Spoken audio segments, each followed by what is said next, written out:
Bonsoir les amis, bienvenue à cette nouvelle édition de votre émission hebdomadaire sur Média Accepté. Notre invitation d'avoir fait le déplacement dans cette semaine un peu très chargée pour lui, l'aller-retour jusqu'au studio de Média TV, jusqu'à Tanger. Encore une fois, merci Eric. Avec plaisir. Alors je tiens à vous rappeler que durant cet entretien, comme on s'est mis d'accord sur ça, c'est un petit peu beaucoup d'interactivité, beaucoup de questions de téléspectateurs, de passionnés du football, de passionnés des Lions de l'Atlas à travers Facebook, à travers le site de l'émission, qui vont vous poser des questions. Et on va parler bien entendu des Lions de l'Atlas, des préparatifs pour ce chaud mois de juin qui arrive avec 2 matchs important dans le cadre des éliminatoires de la Coupe du Monde 2014. On va aussi parler un petit peu de votre avenir au sein de à la tête de cette sélection. Vous êtes prêt, Eric? Je suis tout à fait prêt. Alors c'est parti. Par quoi on commence? Bien sûr, on va revenir par évoquer cette Coupe d'Afrique des Nations, votre première véritable expérience à la tête de la sélection du Maroc. Comment aujourd'hui, avec beaucoup de recul, vous expliquez un petit peu cet échec? Quels sont un petit peu les principaux enseignements que vous tirez-vous de cette expérience de la CAN 2012? D'abord un manque de réussite, beaucoup de malchance, de buts dans les extra time, quelques erreurs individuelles qui ont coûté des buts, le fait que l'équipe était moins bon, il faut le dire honnêtement, était moins bon que dans les matchs pour la qualification, pour aller à la CAN. Et on ne peut pas toujours trouver une solution, mais c'est un fait qu'avec un peu plus de réussite, on aurait pu avoir une meilleure CAN.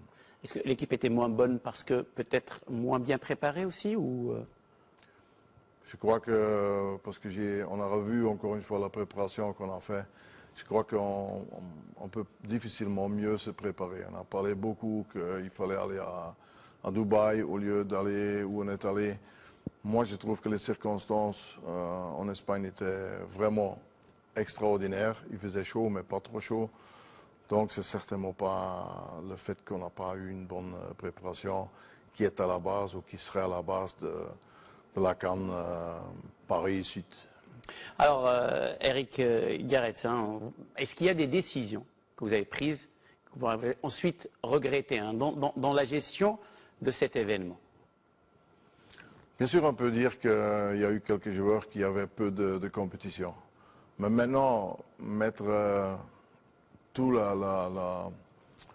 poids sur leurs épaules pour dire ça a été un échec et c'est dû à eux, ce ne serait pas correct. Je crois qu'il y a beaucoup de petites choses qui ont joué dans notre défaveur. On a eu quelques occasions de but, si on aurait marqué un but au lieu de le recevoir. Après le premier match, il y avait déjà une grosse pression. Et là, vous parlez souvent de l'action de Schumacher et que vous dites cette action-là aurait peut-être tourné un petit peu tout le tournoi à votre avantage. Peut-être, mais ça pourrait être le cas parce que si jamais tu marques un but, au lieu de recevoir un but, tu as une autre mentalité, ils vont avec un autre esprit en deuxième mi-temps, etc., etc. Mais vous, en tant que coach, en tant que patron de cette sélection, de toute façon, tout ce qui s'est passé, c'est votre décision. Est-ce que vous avez, aujourd'hui, entre nous, avec du recul, dit peut-être ce joueur, cette décision, des choses que j'aurais peut-être pas pu, en tout cas, gérer comme je l'ai géré? Est-ce que c'était à refaire? Si la CAN débutait demain, est-ce que les mêmes décisions, vous les aurez prises? Je ne sais pas. Maintenant, je ne crois pas avoir fait des erreurs.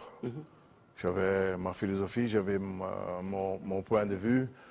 Peut-être, il y a une chose que peut-être, parce que quand on a changé tactique à un moment donné en deuxième mi-temps, tu jouais avec un 6 et 2-8 et 3 attaquants.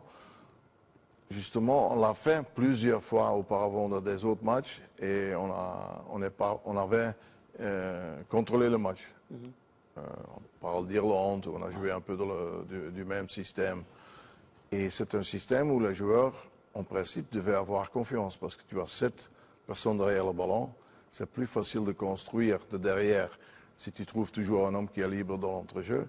Mais par l'une ou l'autre raison, on a oublié de jouer au foot. Donc si on aurait continué à jouer 4-2-3 ou 4-3-3 comme on a joué en deuxième mi-temps, avec cette mentalité, avec ce qui s'est passé en deuxième mi-temps sur le terrain, je ne sais pas si ça aurait changé quelque chose. Est-ce que vous avez aussi parlé un petit peu des conditions difficiles, hein, un petit peu la chaleur, les débuts pour la première fois hein, de certains joueurs dans cette expérience. Oui. Votre peut-être aussi début, vous, dans un tournoi pareil, a fait que les choses ne sont pas allées comme ça qu'ils devaient aller. Si j'aurais aucune expérience pour des grands tournois, je dirais oui. Non, pour spécialement la Coupe d'Afrique des Nations. Oui, mais la Coupe et vous êtes le premier à dire que c'est vraiment un tournoi différent. Il est différent, mais le foot reste le foot. Ouais. J'ai quand même participé à un championnat d'Europe et 3 Coupes du Monde. Bien, les 3 Coupes du Monde, c'est encore une autre dimension que la Coupe d'Afrique. C'est sûr.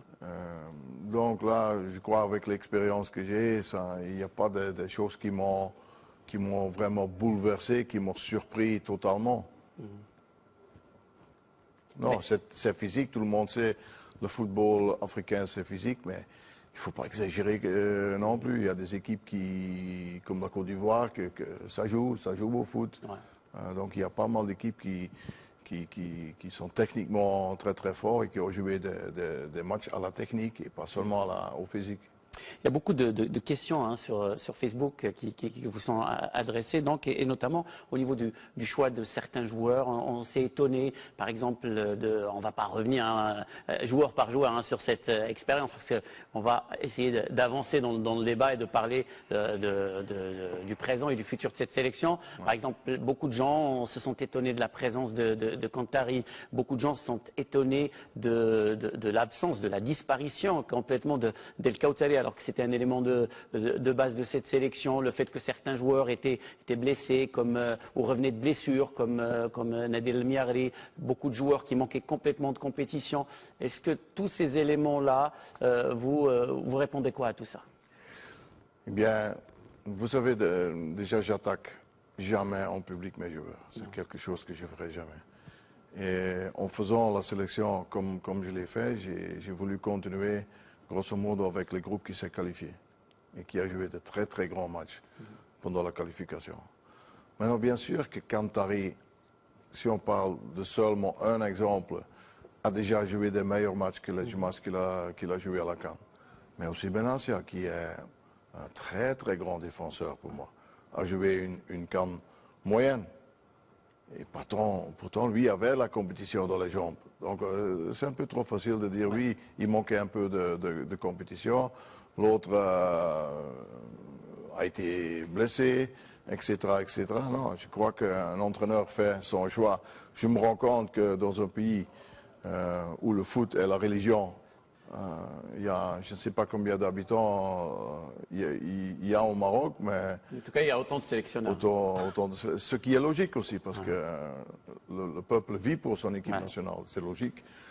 Quand ça marche bien, qu'on applaudit. Quand ça ne marche pas bien, qu'on est un peu déçu.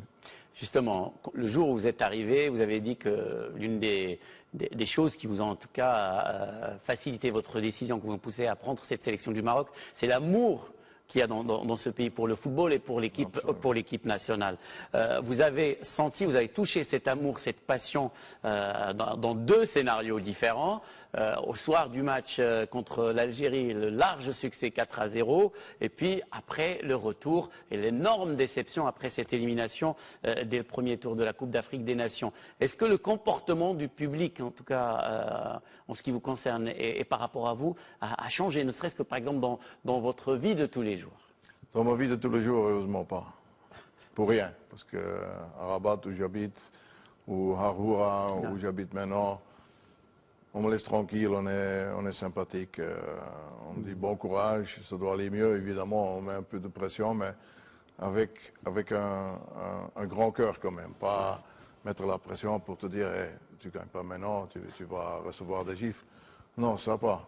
Je crois que je suis toujours le même, les gens qui habitent tout près de moi, quand je vais à Marjan faire les achats, ce sont toujours les mêmes, ils ont toujours le même respect, la même gentillesse par rapport à moi.